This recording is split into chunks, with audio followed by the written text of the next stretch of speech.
Hey YouTube, cutting metal up with a chop saw and an abrasive blade makes one hell of a mess. So it occurred to me that it would be a nice thing to have a chop saw table on wheels that I could move out into the yard to cut the metal up and just leave the mess in the grass basically. So that's what I've done. I've created a plan for the chop saw table. It's got a built-in stand for the metal. It should be long enough to support most pieces, and if not, I've got a couple of portable stands to move out there with it. Let's get on with the build. I hope you enjoy it. So the first job to do on this is to cut up all the metal I need.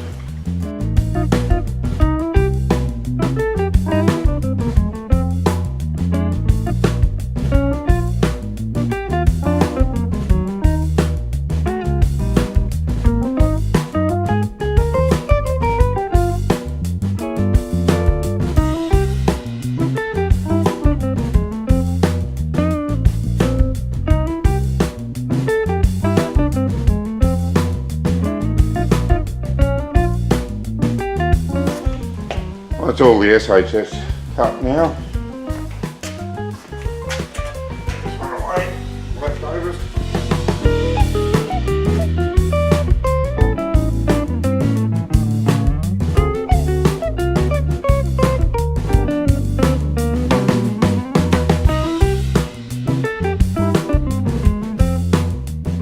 That's it. Alright, first square. Going to get that clamped up ready for welding.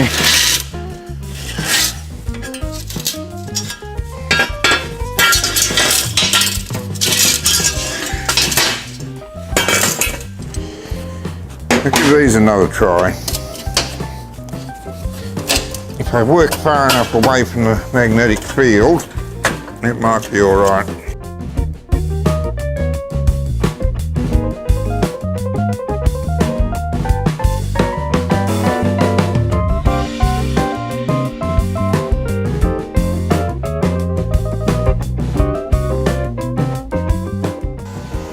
Much neater without the magnet anywhere near it.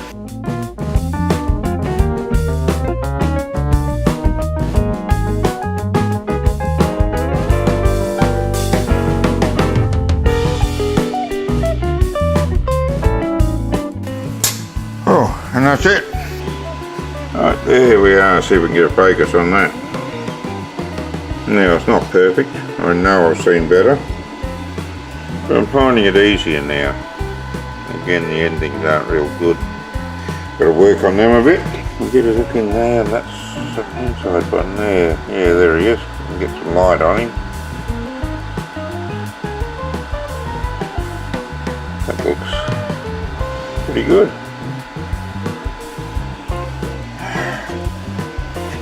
Alright, well that's just one square done. This is putting the second square together. Because my corner clamps are too small and the magnetic clamps I bought just don't work with big welding because the magnetic field plays merry hell with the arc, I took a break in this project to make my own version of the corner jig. And it's worked out really well. I've made a video of that project as well, and I'll put a link in the description to that video so you can have a look at it. I've used these corner clamps to make this square, and yeah, as I say, works great. Really happy with it. Ran out of battery on the video there, so I had to stop and fix all that up. Now we're back to finishing off these corner wells. I don't remember what amperage I used on these. Try 7 there. See how we look. These miters are a real neat fit. The corners come to quite a sharp point and there's no gap at all. So I decided that I'd weld these together without any filler rod. It's only a cosmetic thing to close the corner up, no strength at all needed, and it worked really well.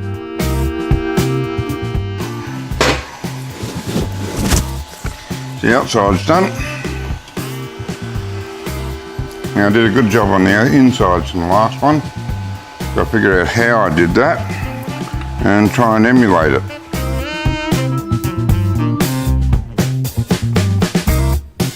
Not too bad, not too bad at all.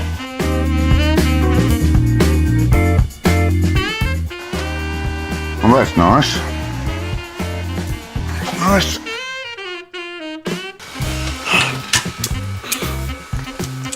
Wonder what it's like to be so good that you just stop being pleased at a good weld.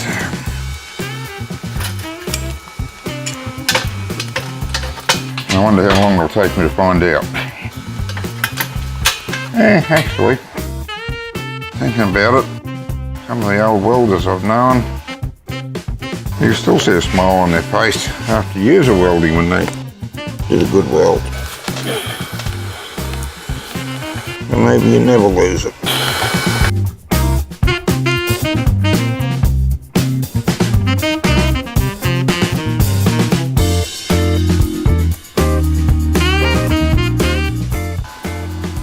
Nice weld again. Right, now I'm ready to weld the spacers on here. Trying to find a decent angle to work at, and I think I can do it at this angle.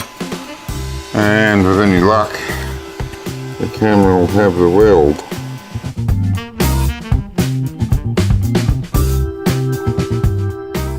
Nice. I want the spacers to be nice and flush with the square frame, just for appearance sake. So I lightly clamp them in place and then use a hammer to gently tap them until I have them exactly where I want them.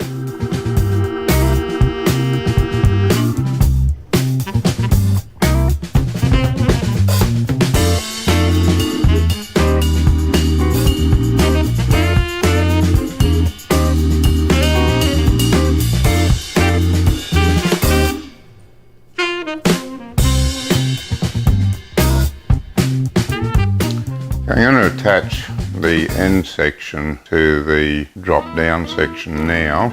A little bit out of sequence on the plans, but I think it'll work out okay. Probably work out better, I think, actually. If this works out for me, you probably want to do the same thing when if anyone decides they want to build one. Starting around here, I think I have to move partway through the weld. That went better with a thicker rod, actually. Made it easier to control the paddle.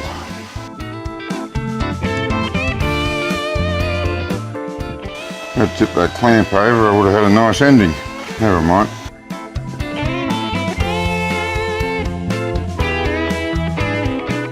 Yeah, it's alright. Okay, this is the long section. My welding bench isn't long enough to go anywhere near doing this, so I'll put it on a couple of stands. I've used my clamps that I just made, corner jigs. Actually, they're not clamps, they're jigs, because I've got the adjustable clamps holding them. I'll do a video on them, show you how I made them. I had 2 goes at it because I didn't draw them out in CAD first, so I didn't actually have a model to play with and see what it looked like, so I did it the way I thought. And once I'd done it, I realised that there was a better way to do it, so I made the other 2. Even though it's a trivial build, I'll put together a little plan just so you've got something that you can save away somewhere as a reminder if and when you decide you want to build one yourself. Alrighty, let's get to tacking this. Around about 50-55 amps. I make a thin rod.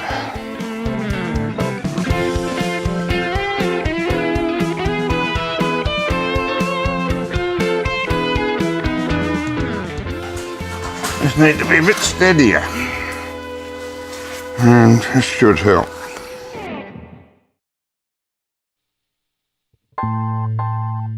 Alright, on tack.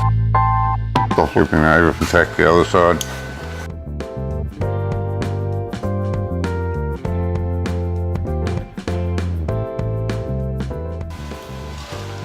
Any more unclamped. From here on, it was just a matter of rolling him around to be able to weld all sides of the mitre. The same as I've done for the small rectangle and the square. Now, I've got these positioned in place, ready to be welded. Got them lined up fairly precisely on this upper edge. Across them tap them into position there. Now the idea of doing that is that the sharp edge on the top of the angle doesn't provide very much friction. So you can build rollers into it, or you can do this and it's still reasonably easy to drag things across it. All right, ready to weld. Get some earth bleed on it. I think I'll just go along and tack these first. Put a tack on the side there, on each side, and then I'll be able to turn it around and get it into a decent position for me to weld. For the tacking, I'll just try a bit of thinner wire for a start, get the amperage up a bit, try something around 110 or so, and turn the welder on, of course, that would help. Going down the corner, I'll try a little bit of extra stick out on that.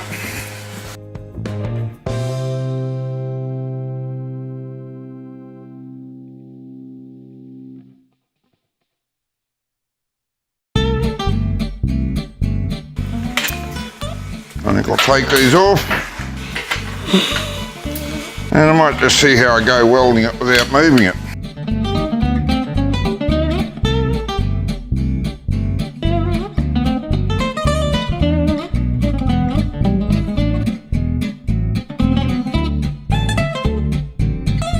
Done is done.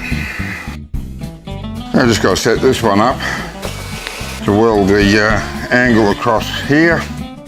I will want a pipe clamp just to hold him in place once I get him set.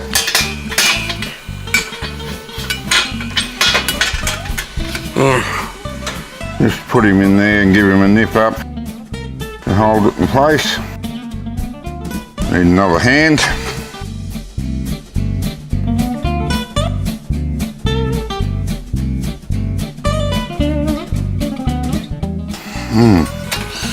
Not quite as easy to hold in place as I'd hoped. I put a fair bit of force on this clamp.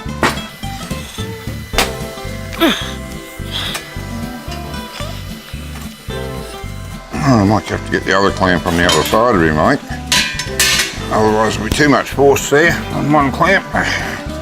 Oh yes, one more twist was all it needed. We were that close. Okay. Might want a slightly larger hammer for this one. And let's see what we can do.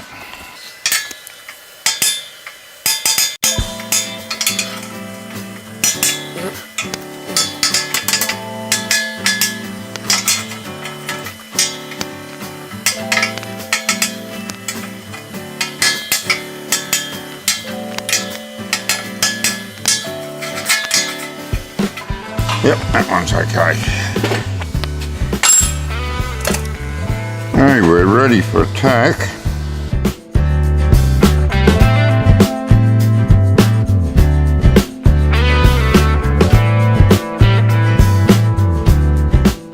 Alright, with any luck we should be able to take these off now.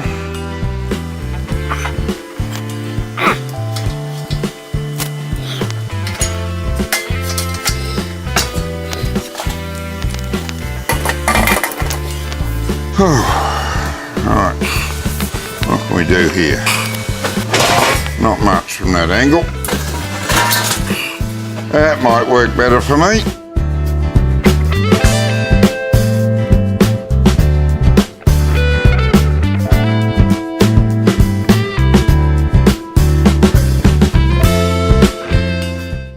The weld itself didn't finish up too bad.